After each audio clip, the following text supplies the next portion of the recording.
Mengheningkan Cipta dipimpin oleh Ketua MPR RI.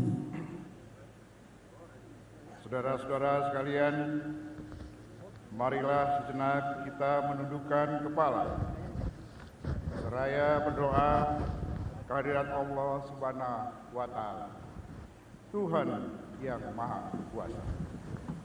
Semoga arwah para pahlawan bangsa yang telah mendahului kita mendapatkan tempat yang mulia di sisi. Dan semoga kita yang ditinggalkan selalu diberikan kesehatan dan kekuatan untuk melanjutkan perjuangan. Mengheningkan Cipta dimulai.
Selesai. Hadirin disilakan duduk kembali.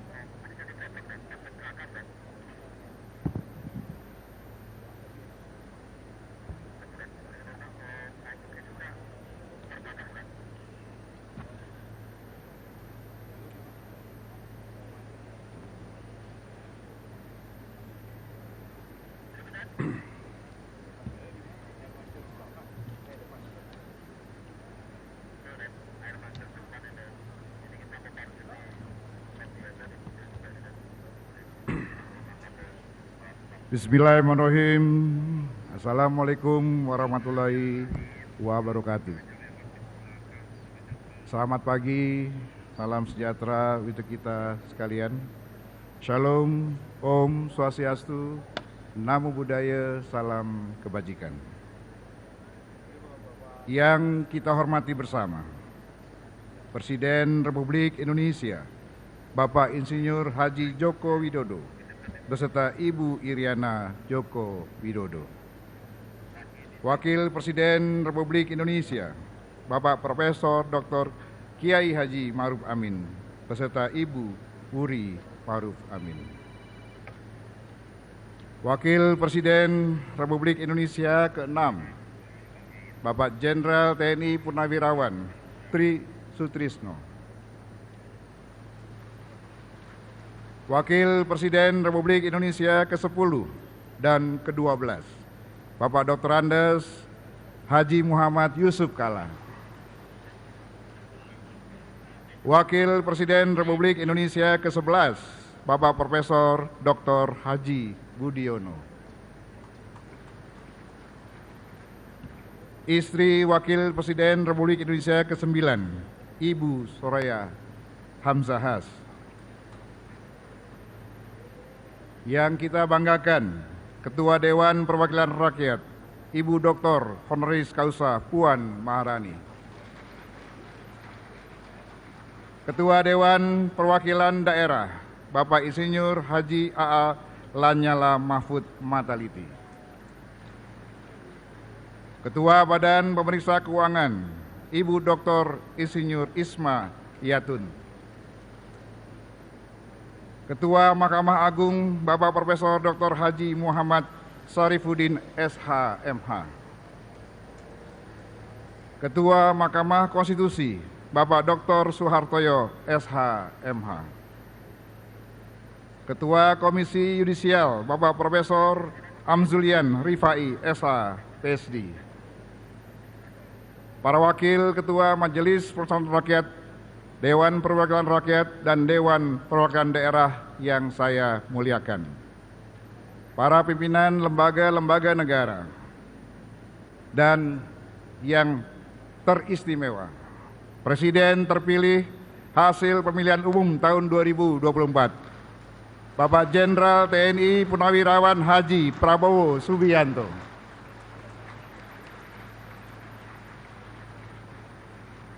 Para Ketua Umum Partai Politik, PLT Ketua Umum Partai Golkar, Dr.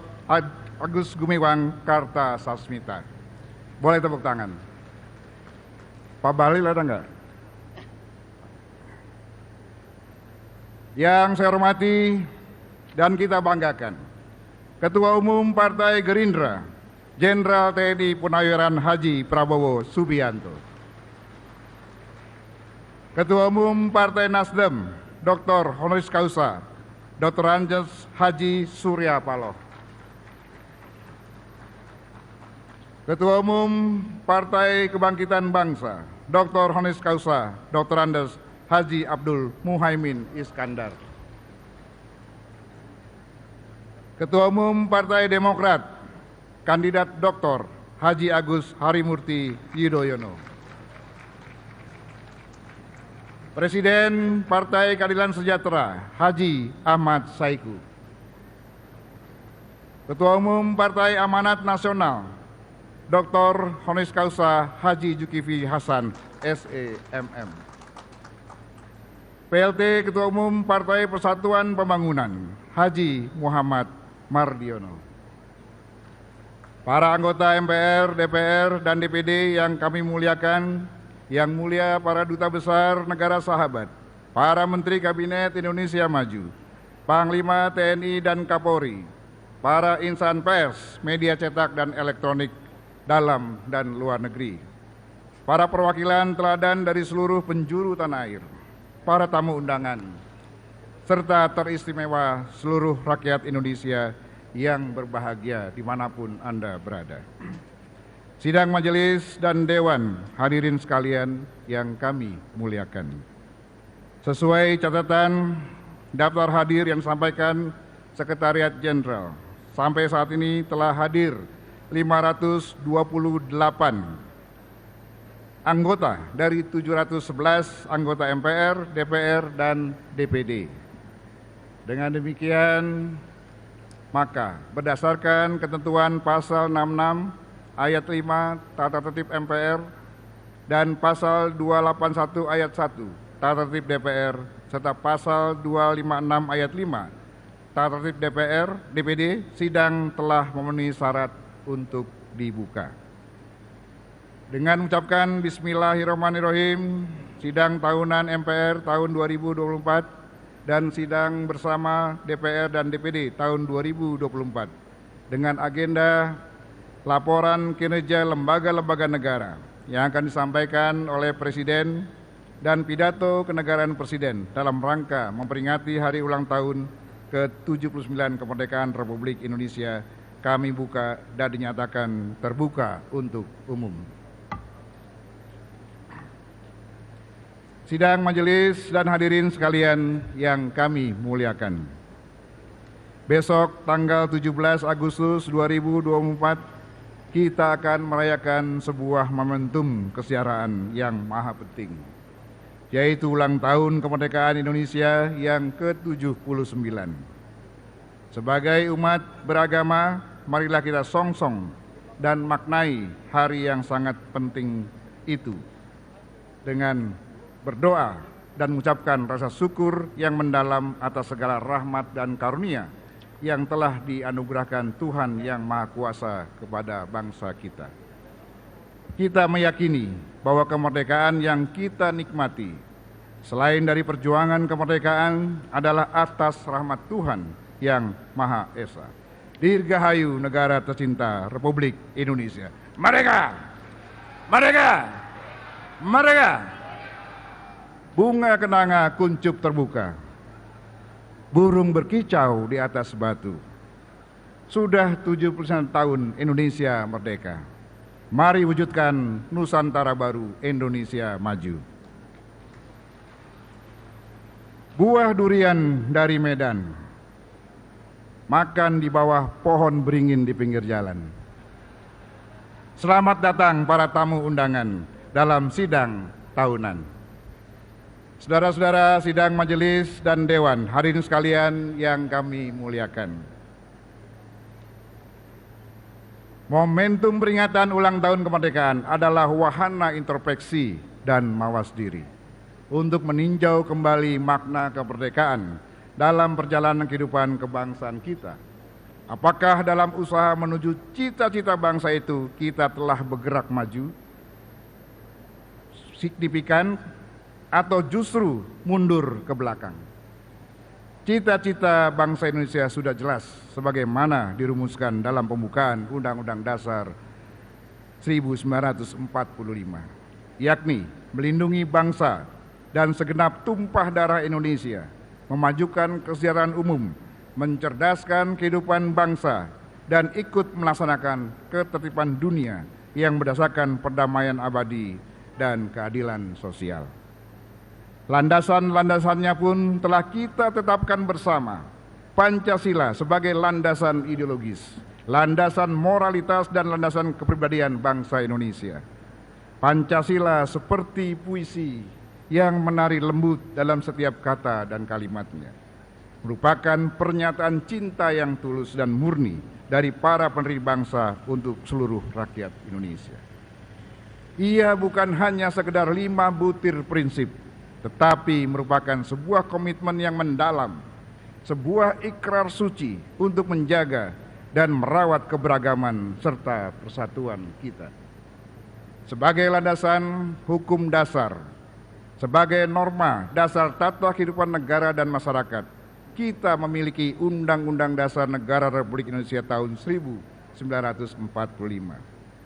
Sebuah dokumen yang bukan hanya menjadi landasan konstitusional bangsa, tetapi juga merupakan wujud nyata dan cita-cita para pendiri bangsa kita.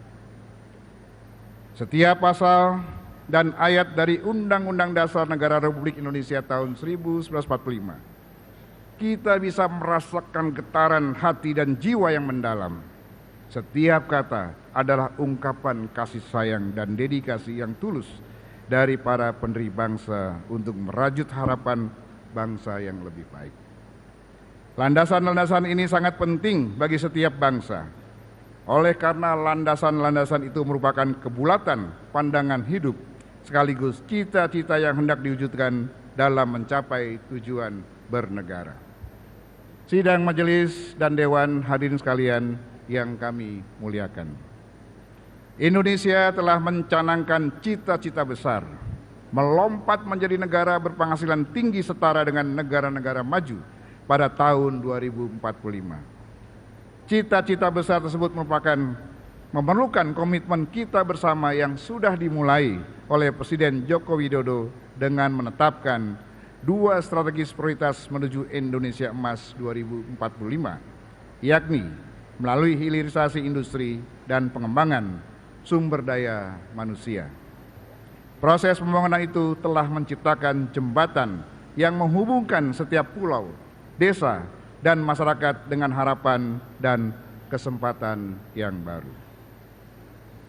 Untuk itu, majelis menyampaikan apresiasi yang setinggi-tingginya kepada pemerintah di bawah kepemimpinan Bapak Insinyur Joko Widodo dan Bapak Profesor Dr. Kiai Haji Ma'ruf Amin yang terus mendorong Indonesia bergerak maju dan membuktikan sebagai negara yang besar. Sejalan dengan visi Trisakti Bung Karno, bahwa sebagai bangsa yang besar, kita harus mampu berdaulat di bidang politik, berdikari di bidang ekonomi, dan berkepribadian di dalam kebudayaan. Secara estafet, visi tersebut harus tetap diperjuangkan oleh pemerintahan selanjutnya.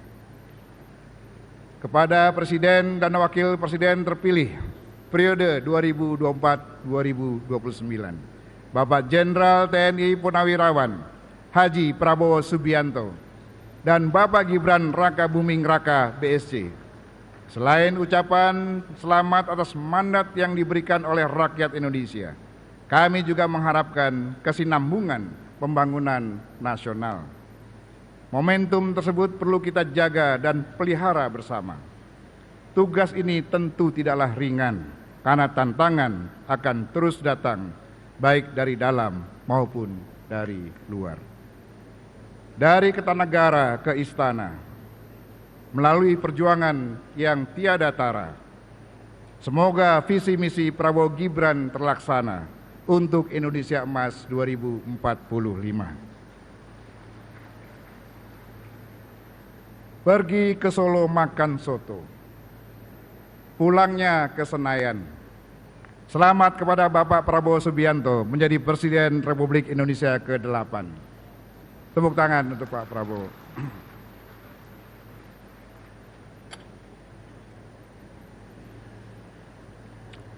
Sidang majelis dan dewan hadirin sekalian yang kami muliakan, memasuki usia kemerdekaan Indonesia yang ke-79.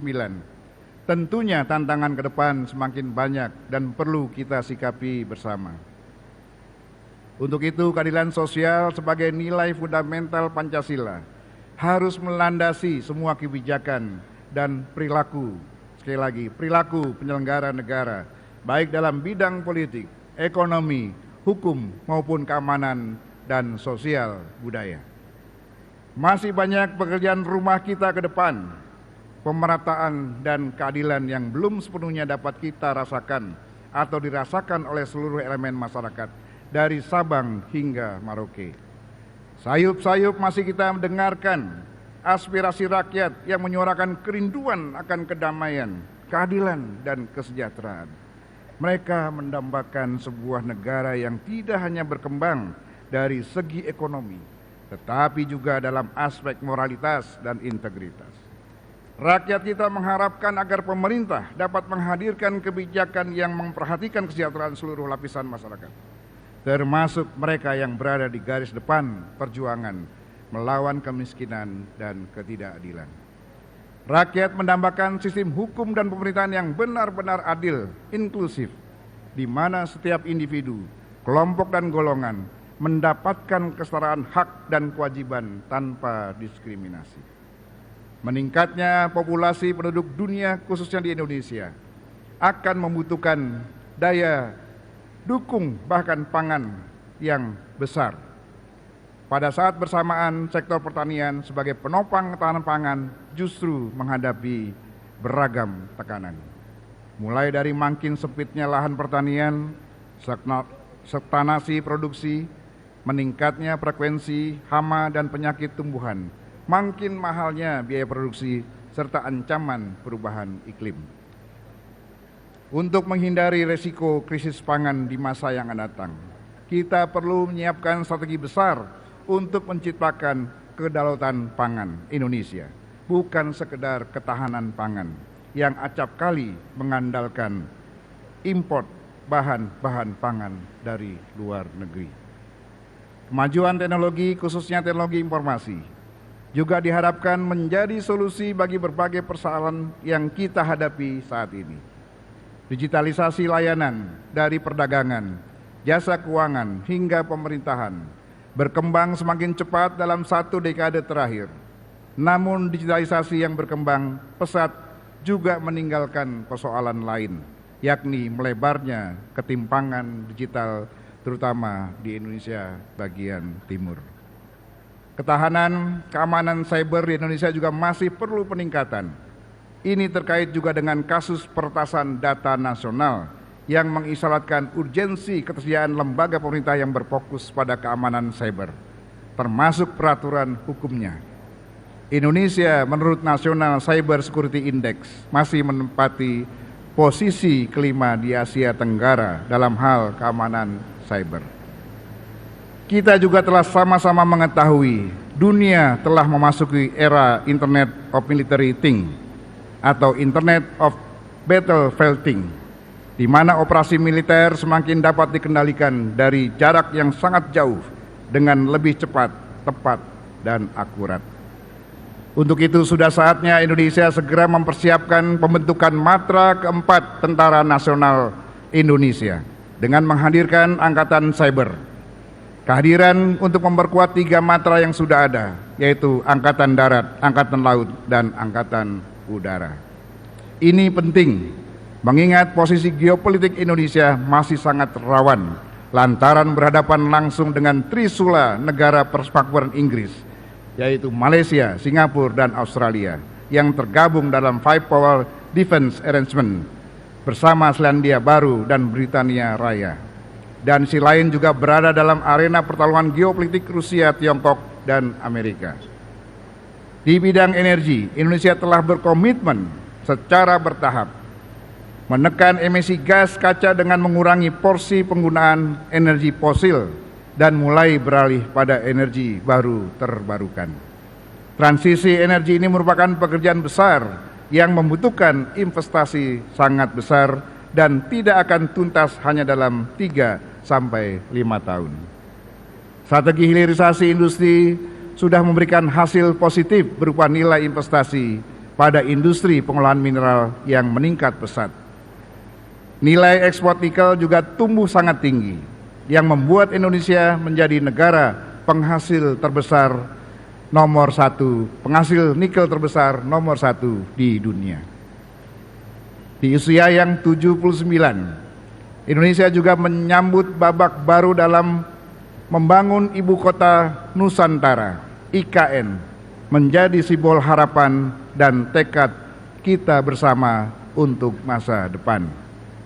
IKN bukan sekedar sebuah nama atau lokasi di peta, melainkan sebuah halaman kosong dalam buku sejarah kita yang menunggu untuk kita tulis dengan cerita-cerita kebanggaan, keberhasilan, dan cinta yang tidak berkesudahan. Kita tidak mewariskan sebuah kota, tetapi kita mewariskan harapan dan cita-cita. Kita mewariskan sebuah tempat di mana anak-anak kita tumbuh dengan mimpi-mimpi besar. Marilah kita terus melangkah maju dengan penuh keyakinan, menjadikan IKN sebagai pusat kekuatan dan inspirasi. Marilah kita jaga dan rawat warisan ini, agar kelak ketika anak cucu kita memandang langit IKN, mereka tidak hanya melihat kota yang megah, tapi juga merasakan denyut jantung bangsa ini untuk masa depan yang lebih gemilang. Berpindah alamat ke hutan belantara, menapak langkah membangun asa. IKN jadi ibu kota negara, semangat baru untuk Indonesia Raya. Sidang majelis dan dewan, hadirin sekalian yang kami muliakan. Di tengah-tengah kemajuan dan perubahan zaman yang begitu cepat, marilah kita sejenak kontemplasi, baik sebagai individu maupun sebagai bagian dari keseluruhan sebuah bangsa yang besar. Marilah kita memulai dengan mengamati nilai-nilai dasar yang menyatukan kita sebagai bangsa. Pancasila sebagai dasar dan ideologi negara adalah cermin dari cita-cita luhur bangsa Indonesia yang menjadi bintang penuntun arah dan perjalanan bangsa. Pancasila adalah panduan moral dan etika yang harus kita hayati dan amalkan dalam kehidupan berbangsa dan bernegara. Dalam setiap denyut jantung bangsa ini, begitu indahnya bila Pancasila tidak sekedar menjadi dokumen sejarah, tetapi sebagai sebuah jiwa yang wajib kita praktikkan dalam kehidupan kemasyarakatan, kebangsaan, dan kenegaraan kita. Setiap sila adalah cermin dari keindahan dan kemuliaan hati dan perbuatan kita. Ketuhanan yang Maha Esa mengajarkan kita untuk mencintai dan menghormati prinsip ketuhanan yang bersifat universal dengan mengamalkan keluhuran ajaran agama dan kepercayaan masing-masing. Kemanusiaan yang adil dan beradab menumbuhkan rasa cinta kasih kita kepada sesama, rasa empati dan menghargai perbedaan sebagai hiasan yang memperkaya kebersamaan. Persatuan Indonesia bagaikan sebuah simfoni indah yang menyatukan melodi-melodi berbeda dari Nusantara kita. Dalam keberagaman kita menemukan kekuatan dalam persatuan. Kita menemukan cinta yang tiada tara. Mari kita jaga persatuan ini dengan sepenuh hati. Kemudian kerakyatan yang dipimpin oleh hikmat kebijaksanaan dalam permusyawaratan perwakilan mengajarkan kita bahwa setiap kebijakan terdapat kebajikan. Mari kita tanamkan dalam hati dan laksanakan dalam perbuatan bahwa demokrasi kita adalah demokrasi yang dipimpin oleh rasa dan sikap hikmat dalam kebijaksanaan, agar setiap langkah kebijakan negara kita senantiasa membawa manfaat bagi seluruh rakyat Indonesia. Dan yang berikutnya adalah keadilan sosial bagi seluruh rakyat Indonesia. Adalah peneguhan kepada keadilan dan kesejahteraan untuk seluruh rakyat Indonesia. Seperti arus sungai yang membawa kehidupan bagi setiap lembah yang dilaluinya. Mari kita pastikan setiap individu, kelompok, dan golongan mendapatkan hak dan kesempatan yang sama tanpa memandang latar belakang. Dengan penuh semangat dan keikhlasan, marilah kita aktualisasikan nilai-nilai Pancasila dalam setiap tindakan, kata, keputusan, serta kebijakan kita. Biarlah Pancasila tetap menjadi cahaya yang membimbing kita dalam gelapnya ketidakpastian, menjadi pelabuhan menenangkan di tengah badai perubahan, dan menjadi lambang cinta yang abadi bagi bangsa kita.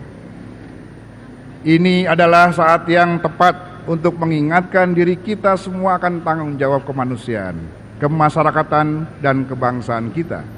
Tidak ada yang lebih penting dari kesadaran bahwa setiap tindakan dan keputusan memiliki dampak terhadap masa depan bangsa.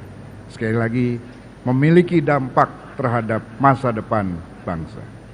Dengan tekad dan semangat kembali kepada Pancasila sebagai jati diri bangsa itulah, mari kita melangkah ke muka menyongsong masa depan dengan penuh harapan dan keyakinan bahwa kita dapat mewujudkan Indonesia yang lebih adil, makmur, dan bersatu serta berkeadilan. Saudara-saudara sidang majelis Dewan, hadirin sekalian yang kami muliakan.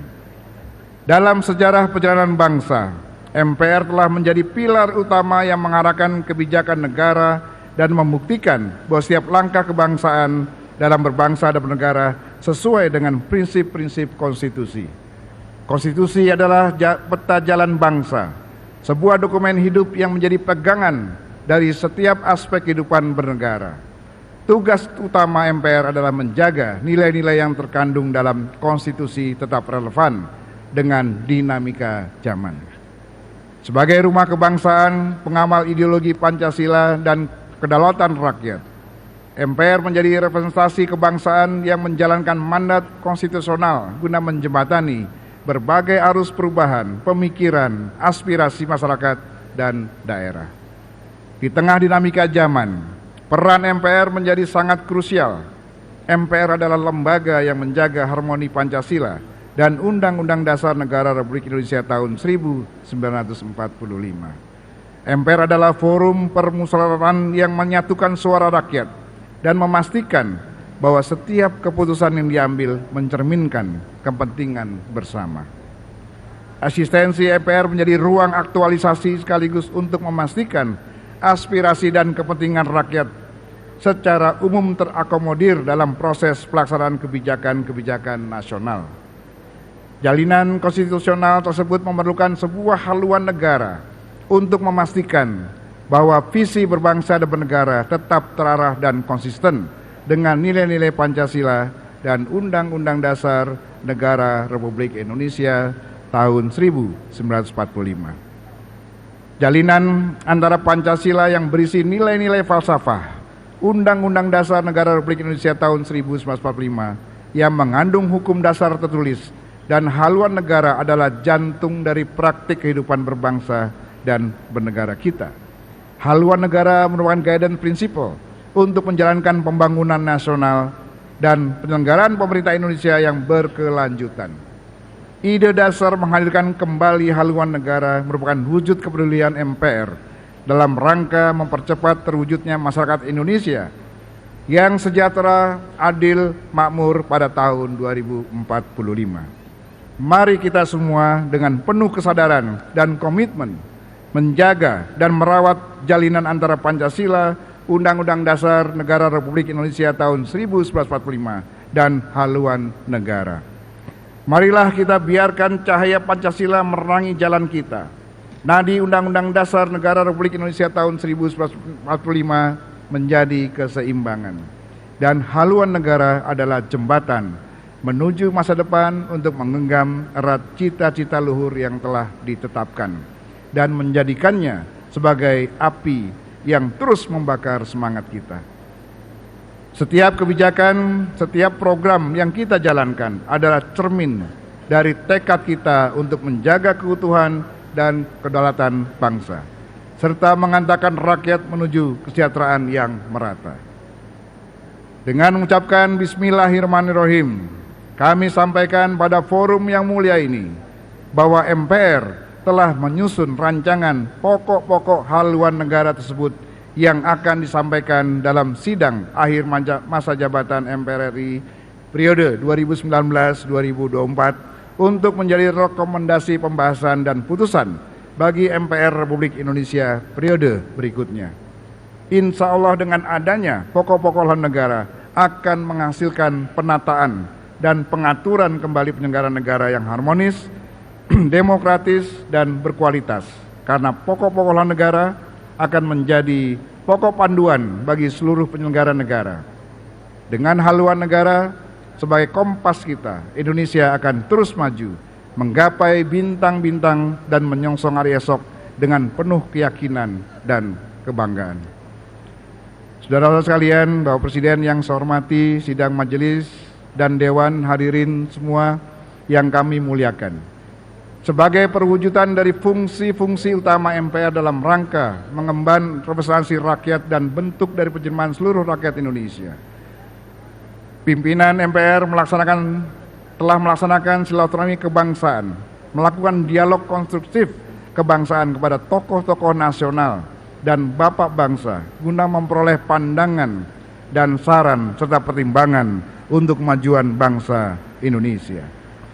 Melalui kunjungan silaturahmi kebangsaan tersebut, pimpinan MPR telah menerima banyak aspirasi dan masukan yang sangat beragam dari tokoh-tokoh bangsa yang terdiri dari presiden dan wakil presiden terdahulu, ketua MPR RI terdahulu, serta para ketua umum partai politik. Meskipun beragam, namun semuanya mengerucut pada beberapa kesepahaman. Yang pertama, bahwa untuk mewujudkan Indonesia maju, kita membutuhkan komitmen dan kontribusi kolektif dari segenap elemen bangsa untuk bahu-membahu bergotong royong bersama-sama membangun bangsa. Kemudian yang kedua, bahwa untuk pembangunan nasional membutuhkan peta jalan atau roadmap dan visi jangka panjang yang tidak dibatasi oleh priorisasi pemerintahan. Kemudian yang ketiga, bahwa setelah 26 tahun era reformasi, perlu adanya evaluasi dan perbaikan dalam implementasi sistem demokrasi dan kehidupan ketatanegaraan kita. Seluruh rangkaian wewenang dan tugas yang diemban MPR adalah semata-mata dalam rangka merajut kembali keindonesiaan Indonesia yang semakin lama semakin pudar. Majelis berkeyakinan bahwa seluruh elemen bangsa, baik yang hadir di ruangan ini maupun yang menyaksikan di tempat lain, memiliki pandangan yang sama bahwa kita semua bertanggung jawab untuk kelangsungan Indonesia yang lebih baik, Indonesia yang lebih maju, dan Indonesia yang lebih bermartabat. Dalam konteks inilah kita patut menyampaikan apresiasi dan penghargaan setinggi-tingginya atas kiprah para pemimpin bangsa dari generasi ke generasi yang kami rangkum dalam rangkaian pantun. Bunga melati mekar berseri, warna putih harum mewangi, penghargaan untuk para pemimpin negeri, merah putih tetap tegak berdiri. Soekarno proklamator yang cerdas berani, Soeharto pembangunan dimulai, Habibie teknologi dibangun tinggi, Gus Dur pluralisme lestari, Megawati konstitusi tegak berdiri, SBY demokrasi yang murni, Jokowi infrastruktur terintegrasi, dan Prabowo legasi kebangsaan terpatri.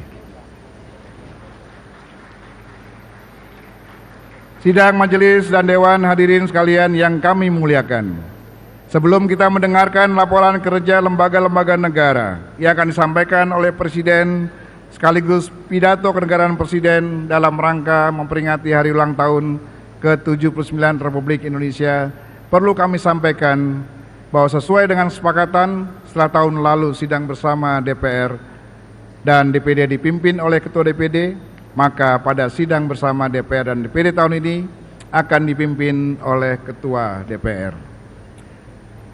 Selanjutnya, terakhir, sebagai ungkapan terima kasih dan harapan kami, izinkan kami menyampaikan beberapa hal untuk Bapak Jokowi dan Bapak Prabowo Subianto dan Mas Gibran dalam rangkaian pantun. Dari Solo ke Istana Negara lewat Tol Cipali, jangan lupa membawa serabi.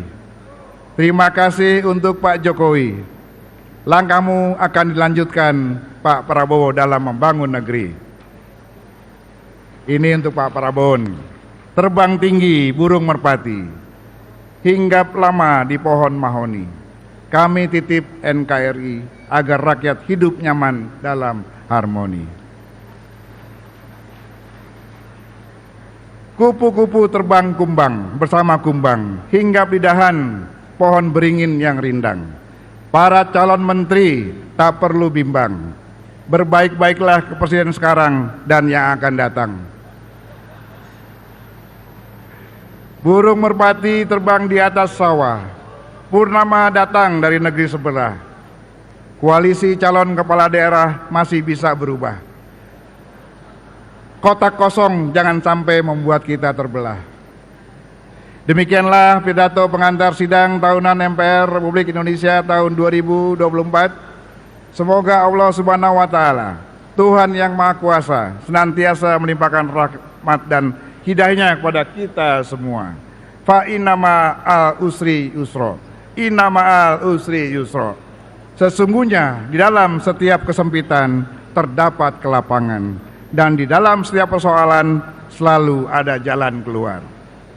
Gaudere cum gaudentibus, plerecum plentibus. Bergembiralah bersama rakyat yang sedang bergembira, menangislah bersama rakyat yang sedang menangis. Wabillahi taufiq wa hidayah. Wassalamualaikum warahmatullahi wabarakatuh. Selanjutnya saya persilakan Ketua DPR RI Ibu Dr. Honoris Causa Puan Maharani untuk memimpin sidang bersama DPR dan DPD.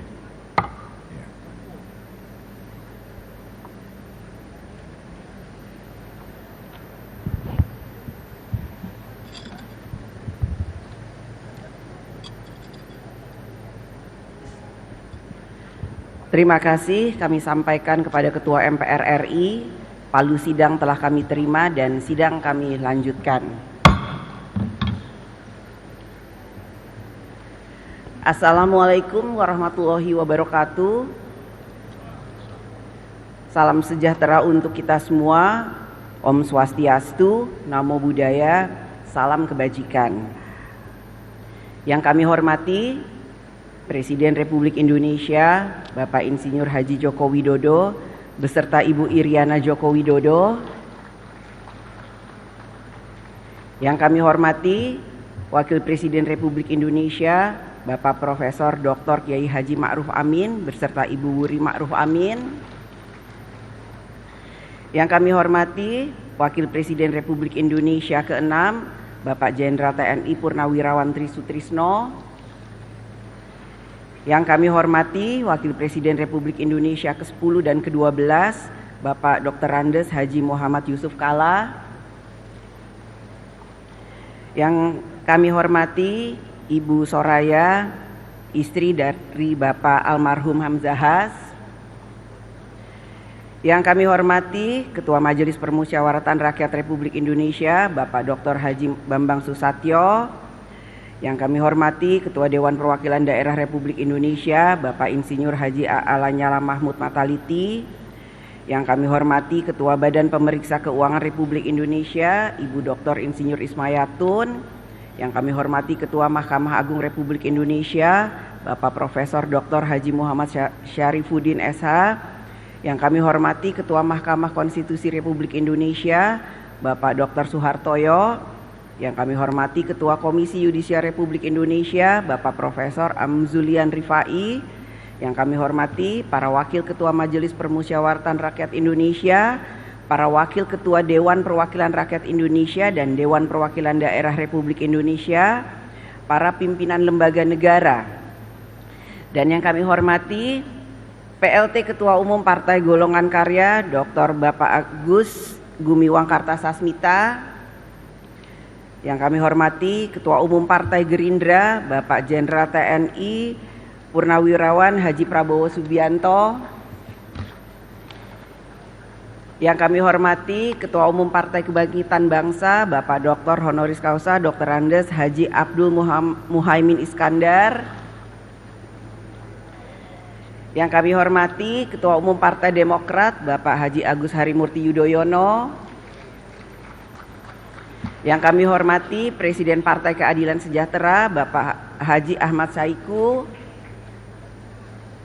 Yang kami hormati Ketua Umum Partai Amanat Nasional, Bapak Dr. Honoris Causa Haji Zulkifli Hasan.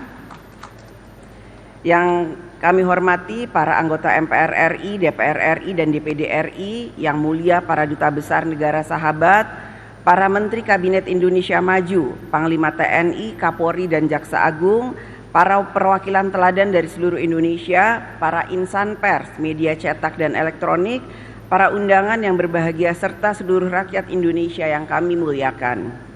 Puji syukur kehadirat Allah Subhanahu wa Ta'ala, Tuhan yang Maha Esa, yang telah memberikan rahmat karunia dan hidayahnya, sehingga pada hari ini kita dapat menghadiri sidang bersama DPR RI dan DPD RI.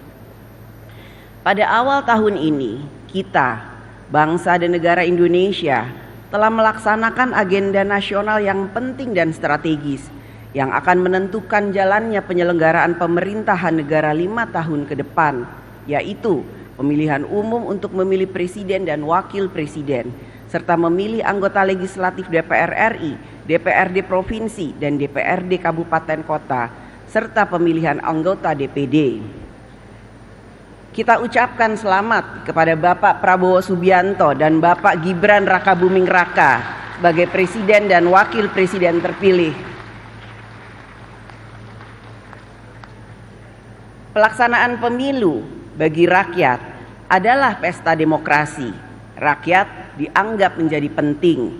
Rakyat diundang oleh setiap calon. Ada yang menyediakan hiburan, ada yang menyediakan konsumsi, ada yang menyediakan oleh-oleh. Rakyat bergembira menikmati pesta demokrasi. Para calon pun berupaya menyenangkan pemilih agar dapat merebut suaranya. Berusaha tampil simpatik, foto diri yang terbaik dipajang sampai ke pelosok-pelosok. Rumah makan, pohon-pohon jadi korban. Tiang listrik penuh dengan tempelan. Semua cara dilakukan untuk mendapatkan suara rakyat. Bagi yang berhasil dalam pemilu, semua hal menjadi indah untuk dikenang. Sementara bagi yang belum berhasil, merasa serba sulit. Sulit makan, sulit tidur, bahkan ada yang sulit untuk bangkit kembali.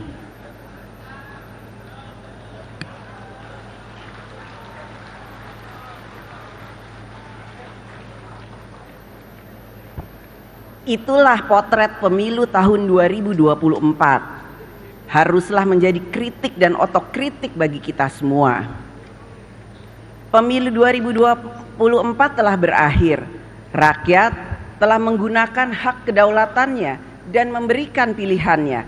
Rakyat telah menilai dan memilih. Rakyat tidak dapat disalahkan atas pilihannya, apapun yang mendasari pertimbangannya. Rakyat memilih atas dasar apa yang diketahui dan dipahaminya, terlepas dari kualitas apa yang diketahui dan dipahaminya. Pengalaman demokrasi sudah panjang, pemilu telah dilaksanakan berkali-kali. Bahkan sebelum era reformasi, pemilu juga sudah dilaksanakan dan rakyat juga memberikan pilihannya melalui pemilu. Apakah pemilu saat itu memenuhi syarat-syarat pemilu yang bebas, jujur dan adil?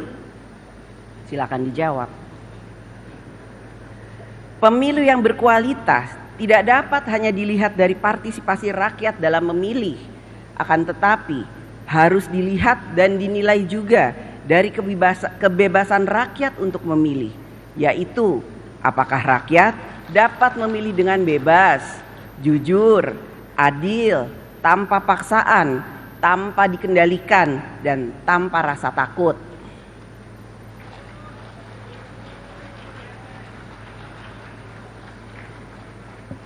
Kita semua memiliki tanggung jawab bersama untuk menjaga dan menciptakan demokrasi yang berkualitas, semakin maju, beradab, dan mencerdaskan kehidupan bangsa.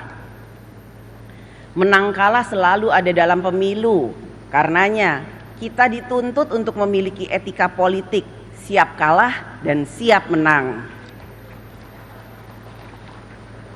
Siap bertanding dan siap juga untuk bersanding.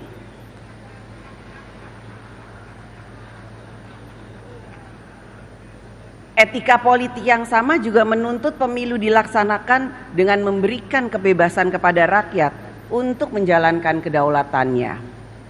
Dalam pemilu, seharusnya rakyatlah yang jadi pemenang, sehingga berlagu adagium, suara rakyat adalah suara Tuhan, Vox Populi, Vox Dei. Hadirin sidang yang terhormat dan yang dimuliakan, dalam berdemokrasi, rakyat tidak pernah berkuasa. Rakyat hanya menentukan siapa yang akan berkuasa. Hakikat demokrasi adalah memberi jalan agar kekuasaan mendapatkan legitimasinya, sehingga kekuasaan dapat digunakan untuk mengatur bangsa dan negara bagi memberikan rakyatnya hidup sejahtera dalam harkat dan martabatnya. Akan tetapi, demokrasi dapat juga berjalan pada arah yang salah, yaitu demokrasi yang tidak menjalankan kedaulatan rakyat.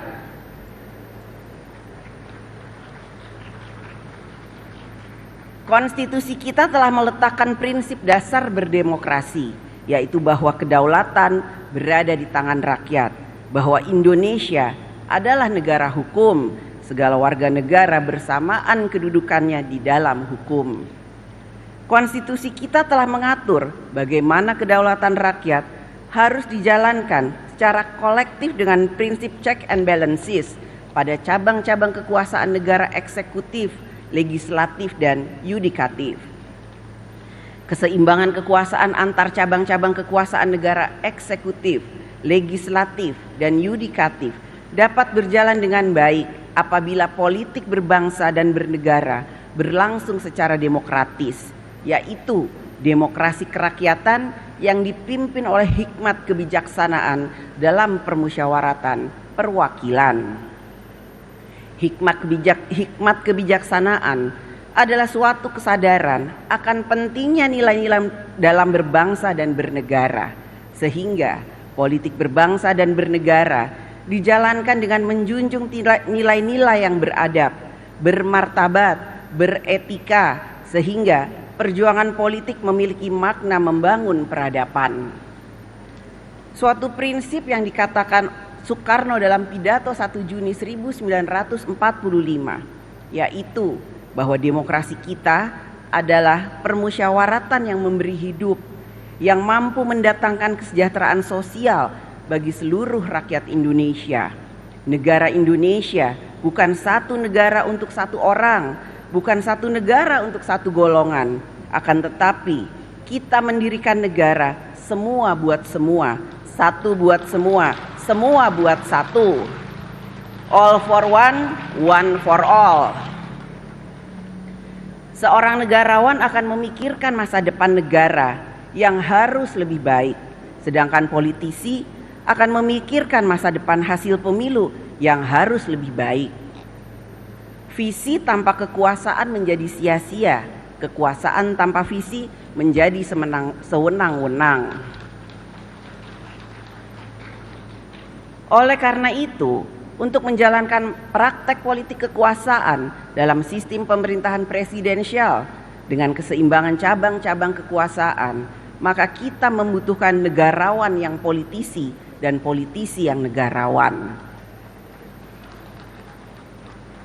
Sehingga kekuasaan negara dijalankan untuk kebaikan yang lebih besar, bukannya untuk membesarkan diri sendiri, kelompok maupun kepentingan tertentu.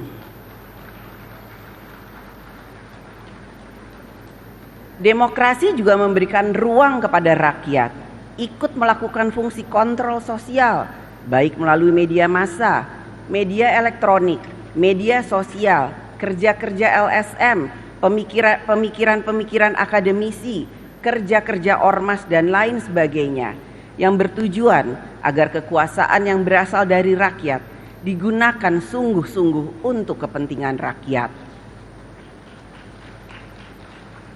Mewujudkan demokrasi yang sejati bukanlah jalan yang mudah, karena itu jalan yang sulit dilalui.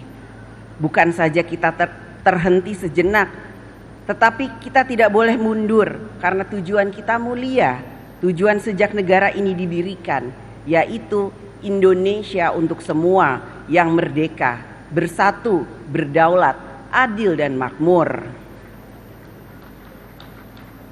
Hadirin sidang yang terhormat dan yang dimuliakan, dalam praktek berdemokrasi di Indonesia saat ini berkembang juga demokrasi deliberatif, yaitu demokrasi wacana atau demokrasi berwacana. Media sosial menjadi salah satu kekuatan utama dalam demokrasi wacana, membangun opini dan persepsi. Melalui media sosial dapat diciptakan berbagai persepsi. Persepsi mengangkat citra seseorang, persepsi yang merendahkan seseorang, bahkan orang yang baik dapat dipersepsikan menjadi orang yang jahat. Begitu juga sebaliknya, orang yang jahat dipersepsikan menjadi orang yang baik. Orang yang salah menjadi orang yang benar, orang yang benar menjadi orang yang salah.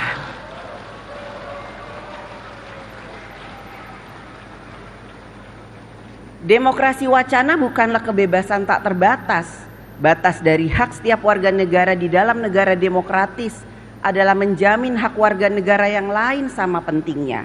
Hak warga negara dibatasi oleh hak warga negara yang lainnya. Oleh karena itu, peran negara diperlukan untuk menjamin hak berdemokrasi yang sama bagi semua warga negara, hak mendapatkan rasa aman bagi semua warga negara, hak untuk hidup tentram yang sama bagi semua warga negara. Peran negara adalah untuk menjamin dan melindungi harkat dan martabat setiap warga negara. Berdialektika dalam demokrasi wacana mensyaratkan para pihak yang berdialektika memiliki kualitas informasi dan pengetahuan yang berimbang. Tanpa syarat ini, maka dialektika tidak berjalan. Brainstorming menjadi brainwashing. Dalam jangka menengah panjang terjadi pengendalian persepsi. Berbagai permasalahan yang dihadapi rakyat semakin membutuhkan kehadiran negara. Ketika negara terlambat atau tidak responsif, rakyat mengambil inisiatifnya sendiri dengan memviralkan di media sosial, no viral, no justice. Menjadi tanggung jawab bagi kita bersama, lembaga kekuasaan negara, DPR RI, DPD RI, pemerintah pusat dan daerah, MA, MK, TNI, Polri, untuk menjalankan kekuasaan negara secara efektif, responsif, cepat, memperhatikan rasa keadilan, rasa kepatutan dalam menangani setiap urusan rakyat, sehingga rakyat merasakan kehadiran negara. Kehadiran negara jangan menunggu viral for justice. Kehadiran negara adalah hadirnya keadilan dan kesejahteraan bagi rakyat. Hadirin sidang yang terhormat dan yang dimuliakan, besok 17 Agustus 2024 adalah 79 tahun hari ulang tahun kemerdekaan Republik Indonesia. 79 tahun kita menjadi Indonesia.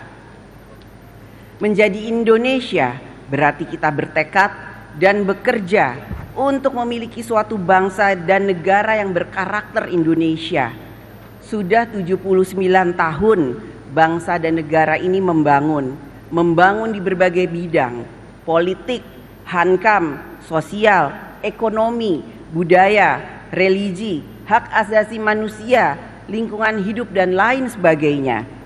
Kita selayaknya berterima kasih atas upaya setiap pemerintahan untuk membangun Indonesia dan mengatasi tantangan di setiap zamannya. Karenanya kami ucapkan terima kasih juga kepada Presiden Insinyur Haji Joko Widodo dan Wakil Presiden Kiai Haji Ma'ruf Amin yang akan segera berakhir masa tugasnya atas upaya dan kerjanya selama 10 tahun ini dalam membangun Indonesia. Kita tentu tidak dapat hanya fokus pada hal-hal yang telah berhasil dicapai maupun hanya fokus pada hal-hal yang belum berhasil dicapai. Fokus pada hal-hal yang telah dicapai mengantarkan kita hanya akan fokus untuk melanjutkan. Fokus pada hal-hal yang belum berhasil dicapai mengantarkan kita hanya akan fokus untuk melakukan perubahan atau penyempurnaan.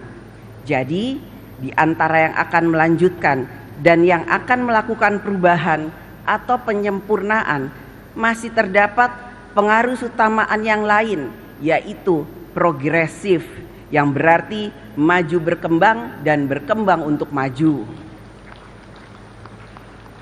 Maju berarti menjadi berkualitas, berkembang berarti menjadi inklusif. Pembangunan yang berkualitas ditandai dengan kehidupan rakyat yang semakin makmur, sejahtera, mudah dalam berbagai urusan. Negara hadir untuk berpihak kepada rakyat. Pembangunan yang inklusif ditandai dengan kesempatan yang luas bagi seluruh lapisan masyarakat untuk ikut berpartisipasi dan menikmati hasil-hasil pembangunan. Petani, nelayan, buruh, rakyat kecil, guru, PNS, swasta dan lain sebagainya. Semua dapat berpartisipasi dan menikmati kesejahteraan, termasuk juga kaum perempuan.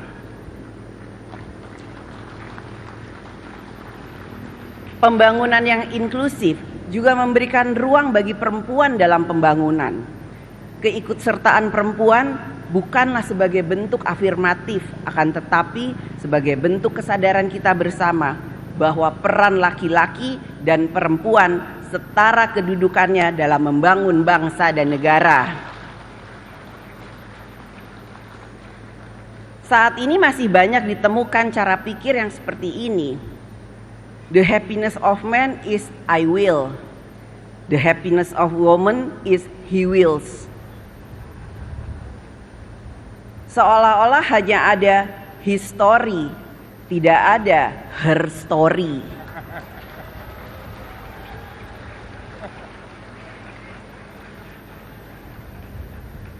Cara pikir dan cara sikap yang seperti inilah yang harus dirubah. Kesetaraan antara laki-laki dan perempuan bukan didasarkan karena kebencian pada kaum laki-laki.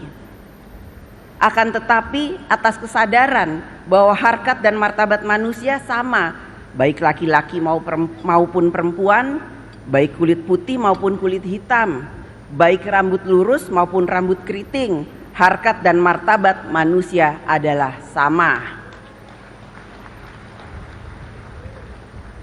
Kesetaraan perempuan dan laki-laki tetap mengakui dan menghormati kodrat masing-masing.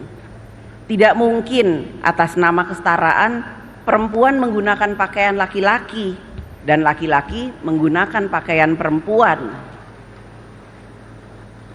Apa jadinya kalau laki-laki yang hadir di sini menggunakan pakaian perempuan demi kesetaraan? Kesetaraan tetap mengakui kodrat yang berbeda antara perempuan dan laki-laki. Perempuan dan laki-laki mempunyai hak yang sama untuk maju, sejahtera, berkarya, berprestasi, dan hak yang sama dalam pekerjaan serta jabatan-jabatan publik. Ayo perempuan Indonesia, tunjukkan bahwa kita adalah perempuan-perempuan hebat.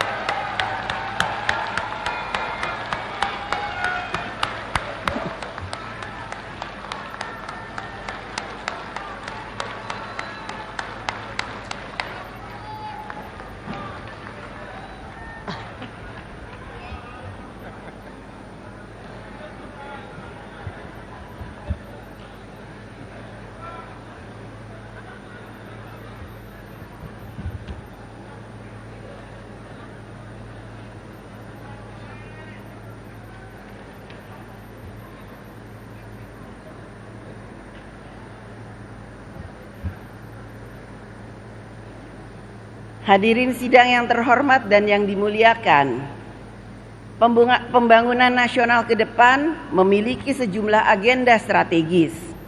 Kita perlu mempersiapkan dan memperkuat sumber daya manusia Indonesia yang siap menghadapi perkembangan zaman yang ditandai dengan kemajuan teknologi, persaingan global, ekonomi digital, ekonomi disruptif, generasi muda yang terus bertumbuh dengan karakternya.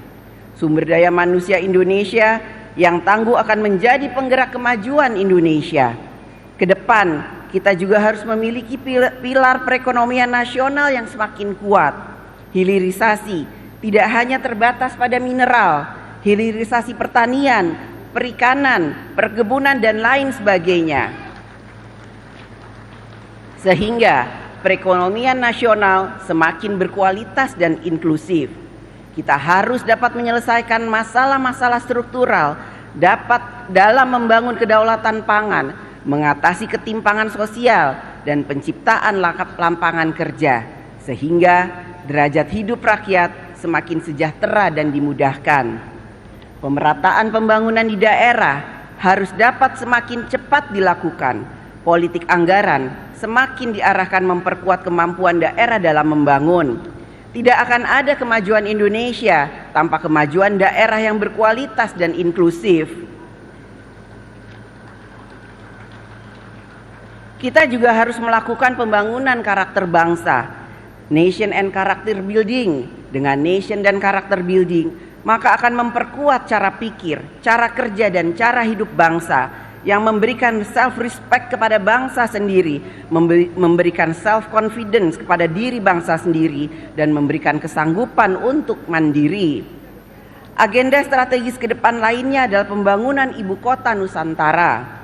Keberhasilan pembangunan ibu kota Nusantara, selain membutuhkan perencanaan dan manajemen sumber daya yang baik, skenario pembiayaan yang berkelanjutan, dukungan investasi, juga akan sangat ditentukan oleh dukungan dari seluruh pemangku kepentingan dan seluruh anak bangsa untuk dapat selaras dalam memaknai ibu kota negara sebagai agenda kita bersama dalam membangun ekonomi bangsa Indonesia ke depan dan momentum dalam melaksanaan paradigma pemerataan pembangunan nasional.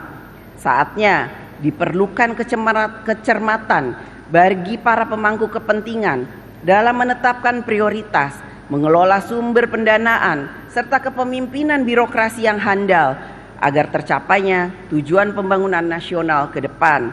Inilah yang harus menjadi perhatian pemerintah ke depan. Pekerjaan-pekerjaan yang selesai dilakukan akan lebih baik daripada rencana-rencana besar yang hanya dibicarakan. Hadirin sidang yang terhormat dan yang dimuliakan, kerja untuk mewujudkan Indonesia yang berkemajuan adalah menjadi tugas seluruh anak bangsa, seluruh komponen bangsa, laki-laki dan perempuan, semua generasi, generasi baby boomers, generasi X, generasi milenial, generasi Z, pokoknya seluruh rakyat Indonesia. Kerja bersama ini seperti meletakkan satu persatu batu peradaban bangunan Indonesia sehingga menjadi rumah Indonesia yang kokoh, tentram dan sentosa. Batu peradaban tersebut direkatkan oleh kepentingan bersama, kepentingan bangsa dan negara, kepentingan rakyat. Tanpa perekat yang kuat, maka susunan batu rumah Indonesia akan mudah roboh dan hancur. Kita membutuhkan perekat yang kuat bagi persatuan dan kesatuan Indonesia. Sejak Indonesia merdeka, 17 Agustus 1945, kita adalah bangsa dan negara yang terdiri atas berbagai suku, kepercayaan, agama, bahasa, budaya, mendiami di 17.000 berbagai pulau Nusantara dengan jumlah penduduk lebih dari 280 juta jiwa dengan keragamannya. Lihat saja keragaman budaya daerah dalam memberikan salam yang penuh dengan kearifan lokal. Suku Batak, Horas. Suku Lampung Komering, Tabik pun. Suku Jawa, Rahayu. Suku Sunda, Sampurasun. Suku Dayak, Adil Katalino Bacuramin Kasaruga, Basengat Kajubata. Suku Bugis Makassar, Salama kita pada Salama. Suku Minahasa, Tabea. Minang, Baakaba. Bali, Om Swastiastu. Papua, Naragerotelo. Dan seterusnya, begitu banyaknya kearifan budaya daerah, keragaman yang tidak mungkin kita hilangkan. Keragaman adalah kekayaan budaya Indonesia, Bhinneka Tunggal Ika. Kedepan kita harus tetap mawas diri. Pengalaman banyak negara yang gagal merajut persatuan dan kesatuan bangsanya adalah karena masalah politik, masalah krisis ekonomi, masalah keadilan, masalah krisis kepercayaan rakyat. Indonesia dapat merekatkan persatuan dan kesatuan bangsa berbineka tunggal ika dalam begitu banyak keragaman. Hanya kita memiliki Pancasila sebagai ideologi kehidupan berbangsa dan bernegara, sebagai jiwa bangsa Indonesia. Hadirin sidang yang terhormat dan yang dimuliakan, kita akan melaksanakan pemilihan gubernur dan wakil gubernur di 37 provinsi dan pemilihan bupati dan wakil bupati serta wali kota dan wakil wali kota di 508 kabupaten kota. Kita semua berkomitmen bahwa segala peristiwa yang terjadi dalam pelaksanaan pemilu legislatif dan pemilu presiden serentak pada bulan Februari 2024 yang lalu, baik yang manis maupun yang pahit, apalagi getir, menjadi bahan introspeksi dan pelajaran penuh hikmah bagi kita semua sebagai bangsa Indonesia. Yang sudah baik mari kita pertahankan, yang masih kurang baik terutama yang tidak sesuai dengan prinsip demokrasi tentu harus kita perbaiki. Hadirin sidang yang terhormat dan yang dimuliakan, Besok, saat matahari terbit bersinar terang, tanda buana membuka hari ulang tahun kemerdekaan Republik Indonesia ke-79, mewujudkan Indonesia yang sejatinya merdeka, membutuhkan perjuangan, gotong royong, kerja bersama seluruh anak bangsa.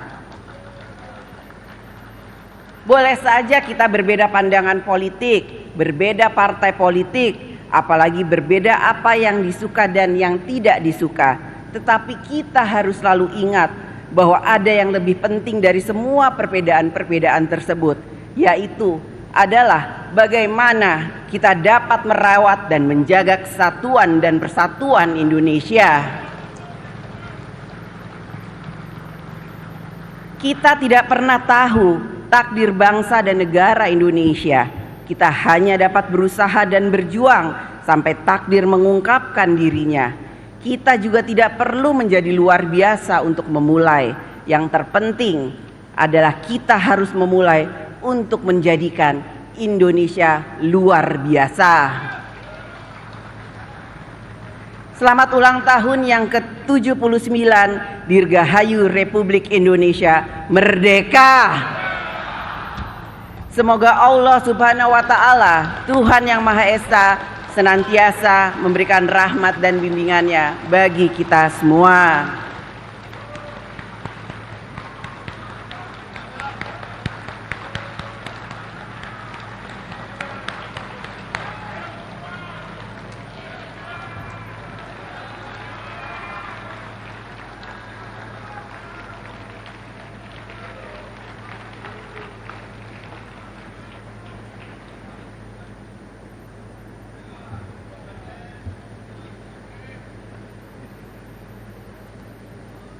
Saudara Presiden dan Saudara Wakil Presiden, hadirin peserta sidang yang terhormat, kini tiba saatnya kami mempersilahkan Saudara Presiden untuk menyampaikan pidato tentang penyampaian laporan kinerja lembaga-lembaga negara dan pidato kenegaraan dalam rangka hari ulang tahun ke-79 kemerdekaan Republik Indonesia di hadapan sidang tahunan MPR RI dan sidang bersama DPR RI dan DPD RI hari ini. Kepada Saudara Presiden, kami persilahkan.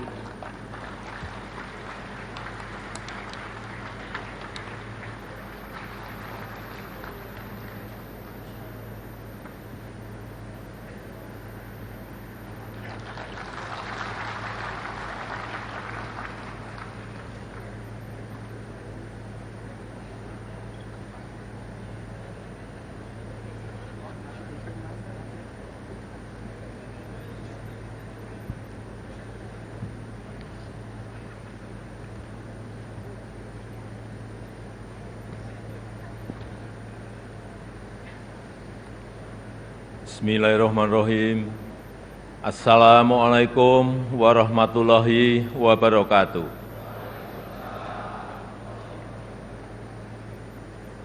Selamat pagi, salam sejahtera bagi kita semuanya. Shalom, Om Swastiastu, Namo Buddhaya, salam kebajikan. Yang saya hormati Wakil Presiden Republik Indonesia, Bapak Profesor Dr. Kiai Haji Ma'ruf Amin, beserta Ibu Hajah Wuri Ma'ruf Amin.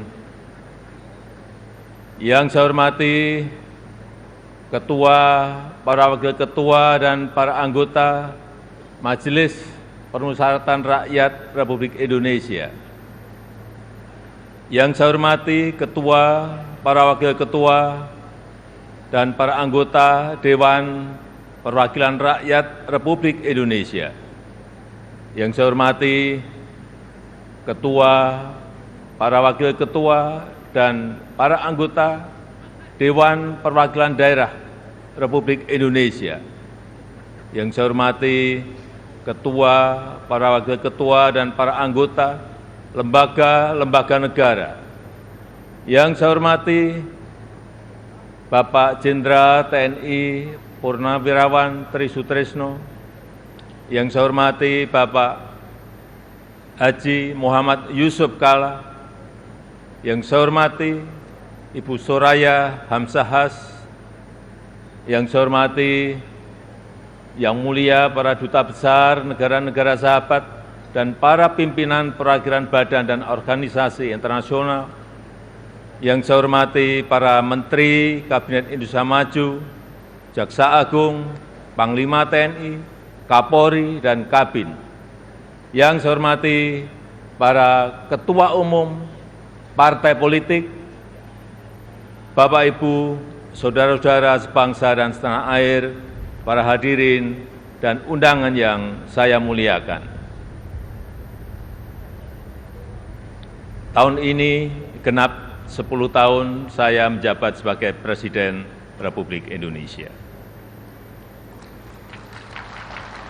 Dan genap 5 tahun Bapak Profesor Kyai Haji Ma'ruf Amin menjabat sebagai Wakil Presiden Republik Indonesia. Sebuah tanggung jawab dan kepercayaan besar yang tidak pernah kami bayangkan sebelumnya. Sebuah mandat dan amanah besar yang tidak pernah kami pikirkan sebelumnya. Sejak hari pertama saya menerima amanah ini, saya sangat menyadari akan ada banyak gelombang yang harus dihadapi. Akan banyak tantangan yang harus diselesaikan. Tapi dari awal saya juga yakin dan sangat percaya bahwa saya tidak sendirian. Ada cita-cita dan harapan masyarakat. Ada dukungan dan doa dari rakyat yang selalu mengiringi dan menguatkan.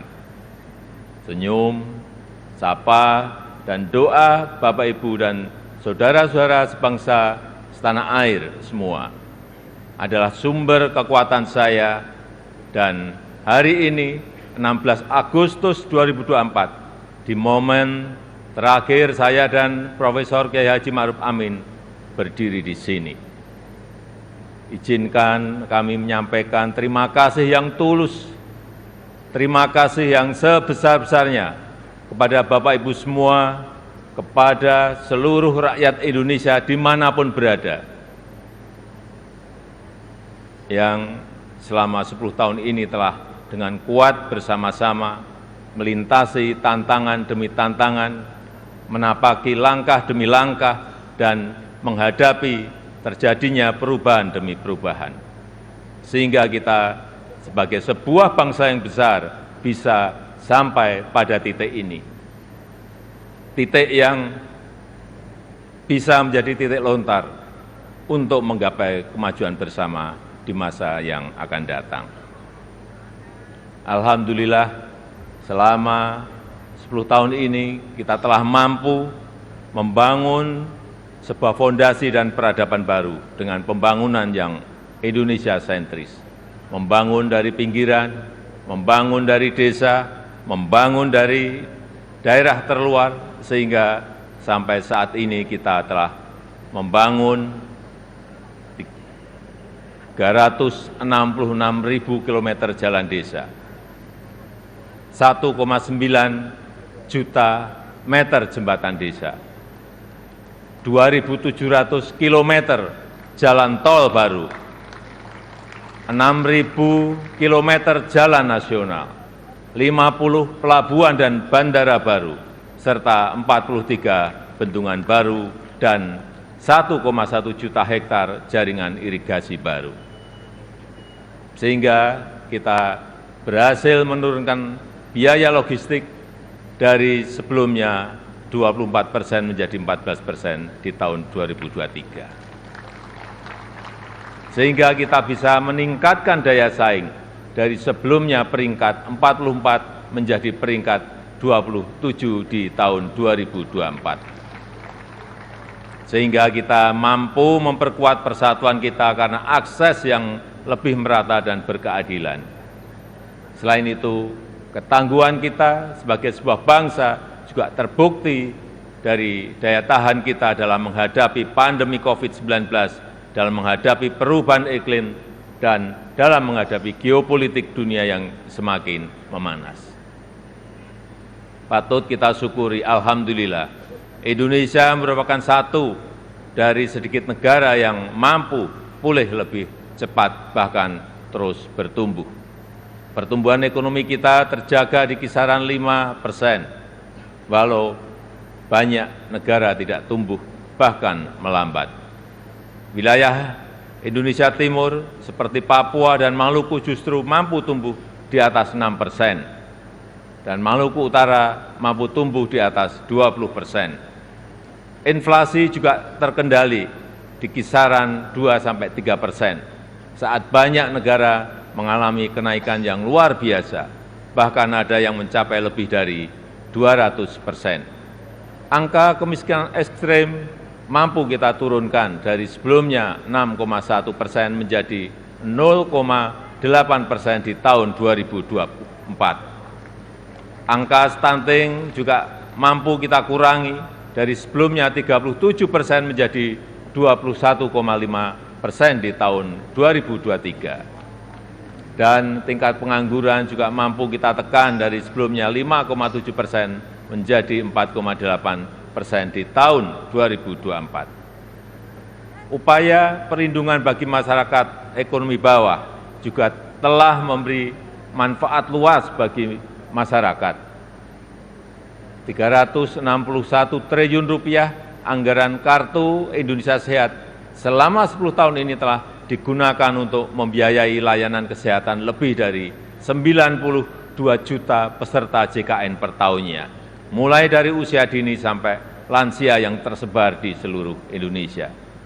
113 triliun rupiah anggaran Kartu Indonesia Pintar selama 10 tahun ini telah digunakan untuk pendidikan lebih dari 20 juta siswa per tahun mulai dari SD sampai SMA, SMK di seluruh tanah air Indonesia. 225 triliun rupiah anggaran program Keluarga Harapan selama 10 tahun telah dimanfaatkan untuk meningkatkan ekonomi sekitar 10 juta keluarga kurang mampu per tahunnya. Dan 60,3 triliun rupiah anggaran prakerja selama 5 tahun telah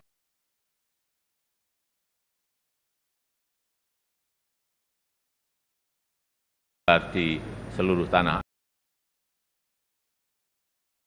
Yang kita cita-citakan bersama, pembangunan yang menyentuh semua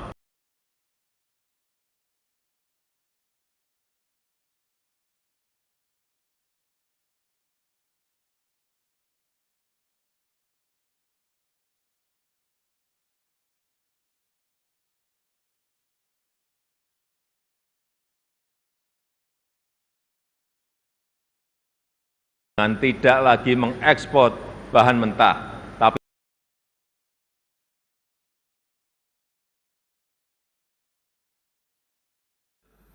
di sisi lain kita juga telah mengambil langkah besar untuk meningkatkan produktivitas dan nilai tambah dengan tidak lagi mengekspor bahan mentah, tapi mengolahnya dulu di dalam negeri. Walau banyak negara lain yang menggugat, menentang, bahkan berusaha menggagalkan, tapi kita sebagai sebuah bangsa yang berdaulat, sebagai bangsa yang besar, kita tidak goyah bahkan terus maju untuk melangkah. Dimulai dari nikel, boksit, dan tembaga yang akan dilanjutkan dengan timah, serta sektor potensial lainnya seperti perkebunan, pertanian, dan kelautan. Alhamdulillah, sampai saat ini telah terbangun smelter dan industri pengolahan untuk nikel, boksit, dan tembaga yang membuka lebih dari 200.000 lapangan kerja dan meningkatkan pendapatan negara lebih dari 158 triliun rupiah selama 8 tahun ini. Kita ingin kekayaan yang ada di negeri ini, anugerah Allah Subhanahu wa Ta'ala untuk negeri ini dapat dikelola sebesar-besarnya untuk kepentingan rakyat, dapat dimanfaatkan semaksimalnya untuk kesejahteraan rakyat. Oleh sebab itu, kita juga telah mengambil aset kita kembali yang selama puluhan tahun dikelola oleh pihak asing yang selama puluhan tahun diambil manfaat besarnya oleh pihak asing seperti Freeport, Blok Rokan, dan Newmont. Alhamdulillah, semuanya itu bisa kita ambil alih kembali. Selain itu, di saat dunia mulai mengarahkan masa depannya ke ekonomi hijau, Indonesia juga tidak ingin kehilangan momentum ini, karena Indonesia memiliki potensi besar di sektor energi hijau, yaitu sekitar kurang lebih 3.600 gigawatt, baik dari energi air, angin, matahari, panas bumi, gelombang laut, dan bioenergi. Sehingga kita terus konsisten mengambil bagian dalam langkah dunia melakukan transisi energi secara hati-hati dan bertahap, karena transisi energi yang ingin kita wujudkan adalah transisi energi yang berkeadilan, yang terjangkau dan mudah diakses bagi masyarakat. Di sektor teknologi dan digitalisasi, kita juga patut bersyukur untuk pertama kalinya kita memiliki INA Digital, sebuah digitalisasi layanan pemerintah yang terintegrasi untuk mempercepat dan mempermudah layanan bagi masyarakat. Cakupan elektrifikasi terus kita perluas hingga mencapai 99% di tahun 2024 tahun ini. Demikian juga dengan cakupan internet yang terus kita tingkatkan hingga mencapai 79% di tahun 2024. Ini akan menjadi ekosistem yang baik untuk mendorong digitalisasi UMKM dan pengembangan startup Indonesia, sehingga akan melahirkan semakin banyak entrepreneur muda yang berkualitas di negeri ini. Dukungan produk dalam negeri juga kita berikan perhatian khusus dengan memprioritaskan belanja APBN, APBD, dan BUMN untuk produk-produk dalam negeri. Karena kita ingin apa yang berasal dari rakyat dapat kembali ke rakyat dan bermanfaat maksimal untuk rakyat. Di bidang hukum, kita juga patut bersyukur setelah 79 tahun merdeka, akhirnya kita memiliki Kitab Undang-Undang Hukum Pidana yang baru. Sebagai upaya memodernisasi hukum Indonesia, serta Undang-Undang Cipta Kerja yang merevisi 80 undang-undang dan 1.200 pasal. Sebagai upaya untuk menderegulasi peraturan yang tumpang tindih. Kita juga sudah memiliki undang-undang tindak pidana kekerasan seksual untuk memberikan perlindungan yang nyata, yang kuat, terutama bagi perempuan dan anak-anak. Bapak, Ibu, dan saudara-saudara sekalian sebangsa dan setanah air, ini adalah hasil kerja keras kita bersama. Ini adalah fondasi besar kita bersama. Ini adalah bukti bahwa persatuan kita, bahwa kerukunan kita, bahwa kerja keras dan kegotong royongan kita dapat membawa Indonesia melompat lebih tinggi lagi.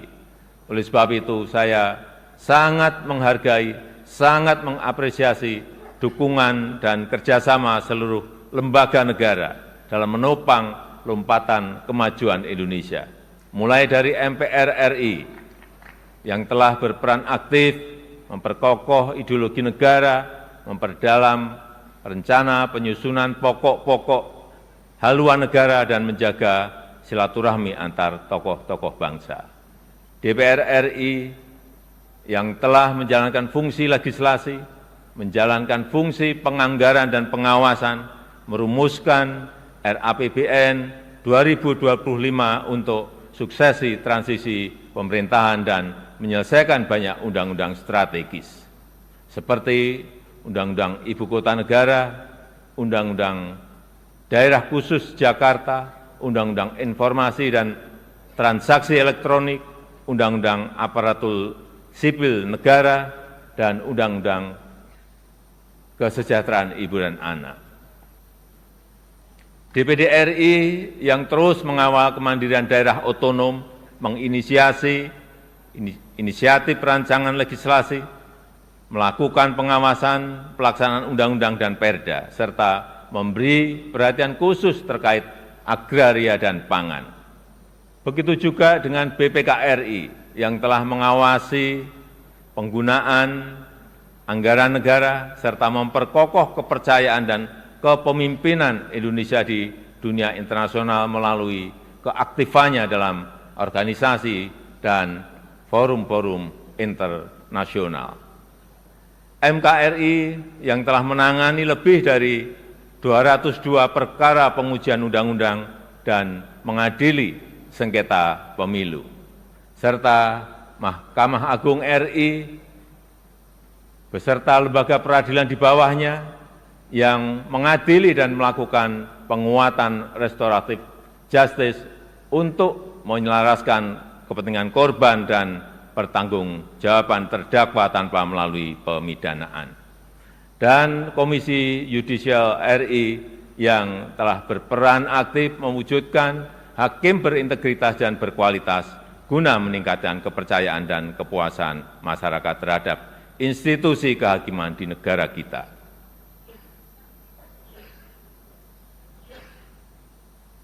Bapak, Ibu, saudara-saudara sebangsa dan setanah air,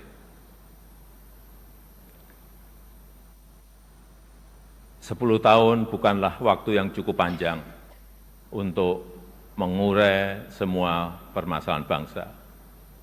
Saya sangat menyadari bahwa sebagai pribadi yang jauh dari kata sempurna, sebagai insan yang tumbuh dalam keterbatasan, dan sebagai manusia yang jauh dari kata istimewa, sangat mungkin ada yang luput dari pandangan saya. Sangat mungkin ada celah dari langkah-langkah yang saya ambil. Dan sangat mungkin banyak kealpaan dalam diri saya.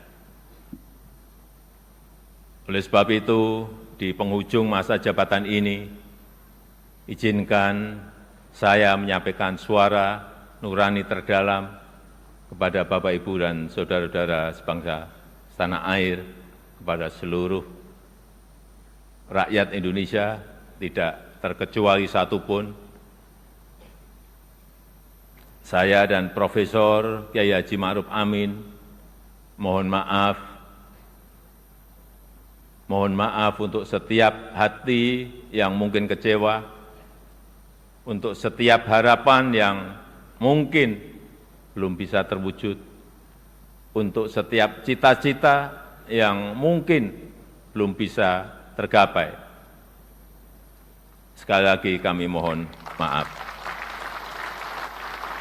Kami mohon maaf.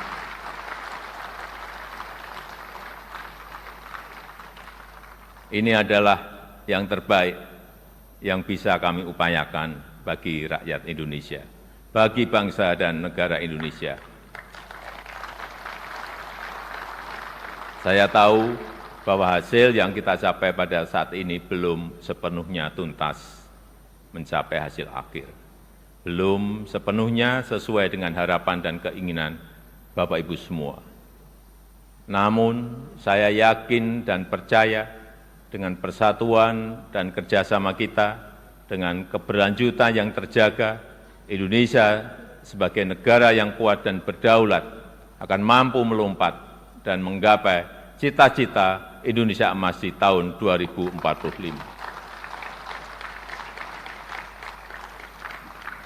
Terakhir, kepada Presiden terpilih Bapak Jenderal TNI Purnawirawan Prabowo Subianto, tahun depan, insya Allah Bapak yang akan menyampaikan pidato kenegaraan. Nanti pada tanggal 20 Oktober 2024, izinkan saya menyerahkan tongkat estafet kepemimpinan ini kepada Bapak Prabowo Subianto.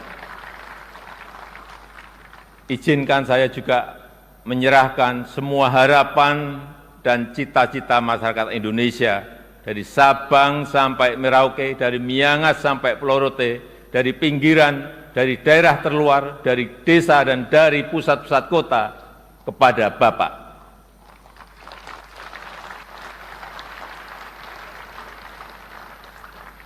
Semoga Allah SWT, Tuhan yang Maha Kuasa, senantiasa memberikan petunjuk dan kemudahan bagi bangsa Indonesia dalam kepemimpinan Presiden Prabowo Subianto pada pemerintahan periode mendatang. Dirgahayu Republik Indonesia, Dirgahayu Negeri Pancasila, merdeka! Merdeka! Merdeka! Terima kasih. Wassalamualaikum warahmatullahi wabarakatuh. Om Santi Santi Santi Om. Namo Buddhaya. Salam kebajikan. Terima kasih.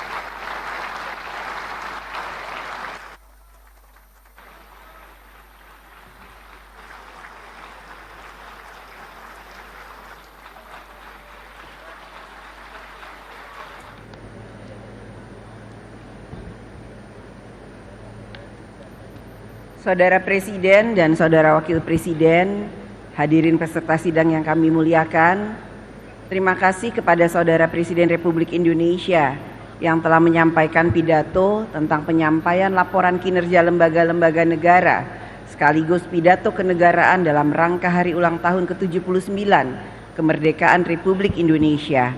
Selanjutnya, marilah kita dengarkan persembahan lagu-lagu daerah oleh Orkestra Simponi Praditya Wiratama Universitas Pertahanan.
Terima kasih kami ucapkan kepada Orkestra Simponi Praditya Wiratama Universitas Pertahanan yang telah mempersembahkan lagu-lagu daerah. Selanjutnya, untuk mengakhiri sidang pada pagi hari ini, kami mempersilahkan Imam Besar Masjid Istiqlal, Saudara Profesor Dr. Kiai Haji Nasaruddin Umar MA, untuk membacakan doa.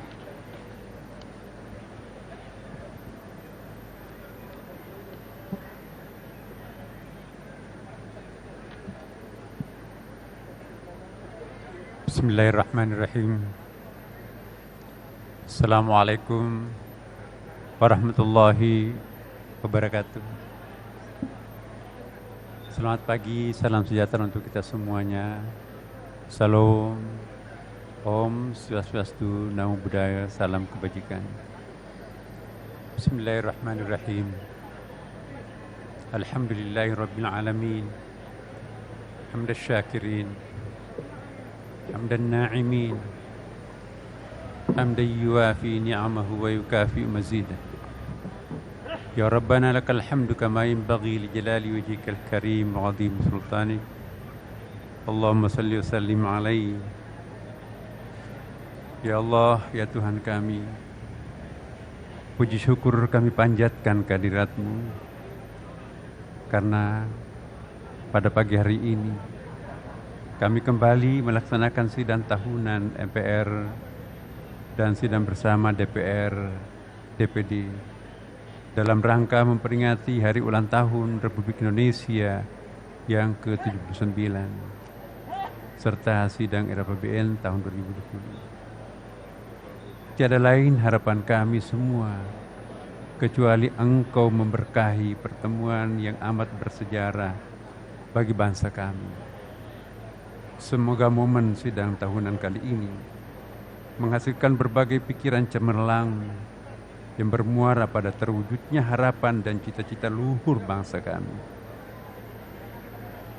Allah mandur ilaina bi'aini rahmatik wa ra'fatik. Ya Rabbana wa ya Maulana laisa lana rabbun siwaka fanad'u wa la ilaha ghairuka fanarju. Allahumma ati kulla wahidin minna fi hadhihi sa'ah su'lahu wa ballighu ghayata fa innahu la yamkinuha illa anta wa la tumakkin qulubana li hadin wa la li syai'in siwa. Ya Allah, ya Tuhan kami, pandanglah kami dengan pandangan-Mu yang penuh cinta dan kasih sayang. Ya Allah, kami tidak memiliki Tuhan selain hanya Engkau. Tempat kami memohon doa dan pertolongan.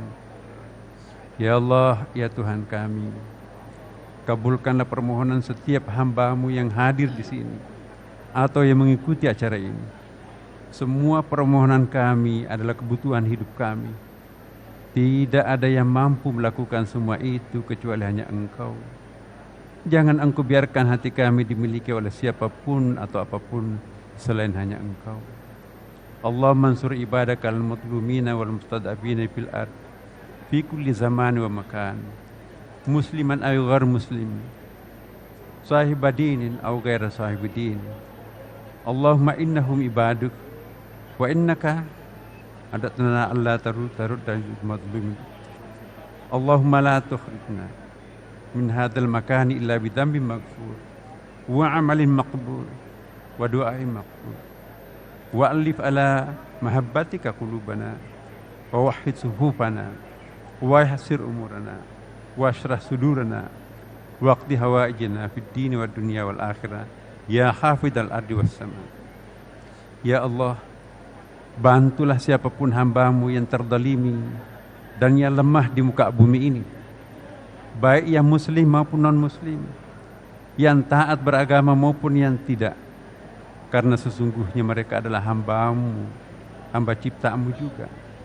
Dan Engkau telah janjikan tidak akan menolak doa siapapun hamba-Mu yang terzalim. Ya Allah, kiranya Engkau tidak mengizinkan kami meninggalkan tempat ini sebelum Engkau mengampuni semua dosa kami, sebelum Engkau menerima amal perbuatan kami, dan sebelum Engkau kabulkan doa-doa kami. Ya Allah, satukanlah hati kami dalam kecintaan hanya untuk. Rapatkan barisan kami Mudahkan urusan kami, lapangkan dada kami, dan kabulkan hajat-hajat kami dalam urusan agama, dunia dan akhirat kami. Wahai Tuhan yang Maha Pemelihara bumi, langit dan alam semesta. Allahumma ya Rabbi fat al-sitana minal ghibah wa ayunana minal khiyanah wa naqqi qulubana minal ghilli wal hikm wa ba'athna ilaika yawmal qiyamah biqulubin salimatin wa nafsin mutmainnah. Allahumma kfina syarra khalqika wa syarra kalamihim wa fatna min ghibatihim wa namimatihim wa na'udzubika minan nifaq wa min syarril munafiqina wa min syarri dzil wajhaini wa man yudhhiru lana hubbuhu wa fi batina. Allahumma ij'alna khairan mimma yadhun waghfir lahum ala ma la ya'lamun wa la tu'akhidna bima yaquluna wahdina wa najjina minal qaumiz zalimin. Ya Allah, ya Tuhan kami, jagalah lisan kami dari ghibah dan syirik. Pelihara mata kami untuk tidak berkhianat. Bersihkan hati kami dari dengki dan iri hati, dan bangkitkan kami di akhirat kelak dengan hati yang bersih dan jiwa yang tenang. Ya Allah, lindungi kami dari kejahatan hamba-Mu. Selamatkan kami dari isu dan komentar negatif. Hindarkan kami dari fitnah dan adu domba yang mereka sebarkan. Hanya kepadamu lah tempat kami berlindung. Ya Allah, jadikanlah kami lebih baik daripada apa yang mereka sangkakan. Ampuni kami jika kritikan mereka benar. Ampuni mereka jika kritikannya tidak berdasar. Ampuni mereka atas apa yang mereka tidak ketahui tentang kami. Jangan hukum kami atas apa yang mereka sangkakan. Dan selamatkan kami dari kejahatan hamba-hamba-Mu yang berbuat zalim. Ya Allah, ya Tuhan kami, bangsa kami sedang berada dalam masa transisi. Sebentar lagi kami akan dipimpin oleh pemimpin legislatif dan pemimpin eksekutif yang baru. Sebentar lagi juga kami akan menempati ibu kota baru, ibu kota Nusantara. Kami betul-betul memohon agar Engkau selalu hadir mendampingi kami dalam setiap proses transformasi kami kelak betul-betul menjadi baldatun thayyibah wa rabbun ghafur, negeri yang gemah ripaluh jenawi tota tantrum kartarahaju. Allahumma arinal haqqa haqqa warzuqna ittiba'ah wa arinal batila batila warzuqna ijtinabah. Ya Rabbana wa ya Maulana, Rabbana atina fid dunya hasanah wa fil akhirati hasanah wa qina adzabannar. Walhamdulillahi.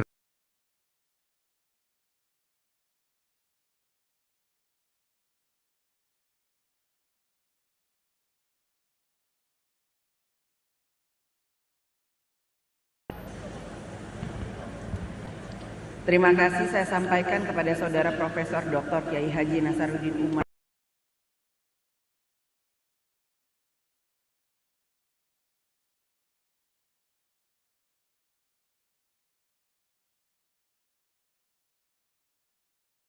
Sidang yang terhormat, dengan demikian selesailah seluruh rangkaian acara sidang tahunan MPR RI tahun 2024 dan sidang bersama DPR RI dan DPD RI tahun 2024. Kami mengucapkan terima kasih kepada hadirin peserta sidang atas semua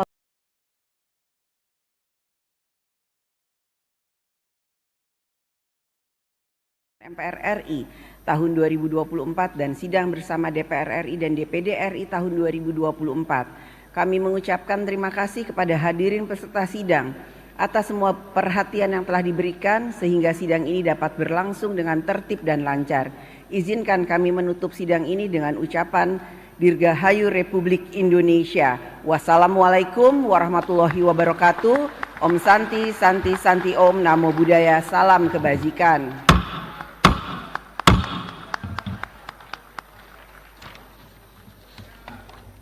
Hadirin dimohon berdiri.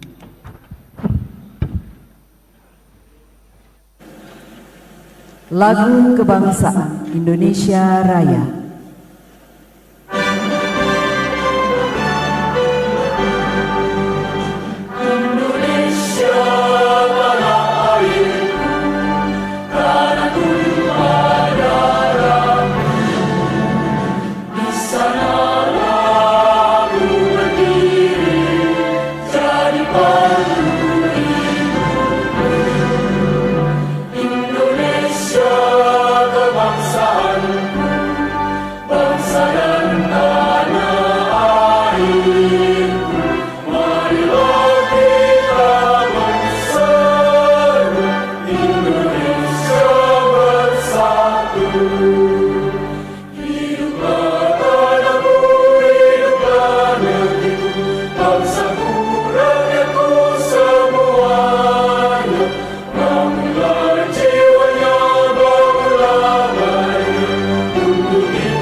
Presiden Republik Indonesia dan Wakil Presiden Republik Indonesia didampingi Ketua MPR RI, Ketua DPR RI, dan Ketua DPD RI meninggalkan ruang rapat paripurna.